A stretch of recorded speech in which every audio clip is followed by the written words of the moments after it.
మనం రిలీజియన్ పరంగా చూస్తే మైనార్టీ ఓటు బ్యాంక్ చాలా కీలకం. ఇక్కడ దాదాపు 1,20,000 ఓట్లు ముస్లిం మైనార్టీ ఓట్లు ఇక్కడ చాలా కీలకంగా ఉన్నాయి. మరి చూడాలి ఇక్కడ ఎవరు గెలుస్తారో, అసలు టికెట్ ఎవరికి ఇస్తారనేది ఇక్కడ చాలా ఇదిగా ఉన్నది. కాంగ్రెస్ నుంచి టికెట్ ఆశిస్తున్న వాళ్ళు ఎక్కువ మంది ఉన్నారు, ఎందుకంటే అధికార పార్టీ కాబట్టి. బీఆర్ఎస్ నుంచి మరి కుటుంబానికే ఇస్తారా, మాగంటి కుటుంబానికే ఇస్తారా, వేరే వాళ్ళకి ఇస్తారా, అందులో కూడా తన్నుకుంటున్నారు. మాగంటి భార్య అండ్ మాగంటి అన్న మధ్య పెద్ద యుద్ధమే నడుస్తున్నది.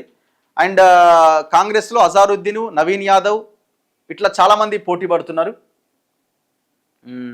భారతీయ జనతా పార్టీలో ఆయన పోయినసారి పోటీ చేసిన దీపక్ రెడ్డి, ఇంకా కొంతమంది ఆయనతో కూడా పోటీ పడుతున్నారు. మరి ఎవరికి, ఏ పార్టీ ఎవరికి టికెట్ ఇస్తున్నది చూడాలి. ఆమె ఖైరతాబాద్ మీదనే ఫోకస్ చేసింది.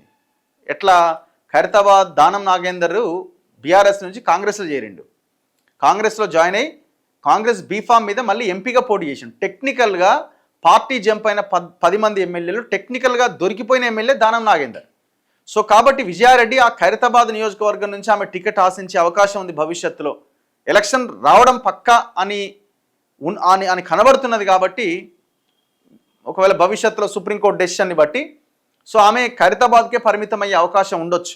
మళ్ళా 2.5-3 ఏళ్ళు అయితే మళ్ళీ ఎలక్షన్లు వస్తుంది. ఒకవేళ బై ఎలక్షన్ జరగకపోయినా ఖైరతాబాద్ది మళ్ళీ 2.5-3 years మళ్ళీ ఎలక్షన్స్ వస్తాయి. మళ్ళీ ఆ అవకాశాన్ని వదులుకోవడం ఎందుకంటే ఆమె టోటల్ ఫోకస్ అంతా ఖైరతాబాద్ మీదనే.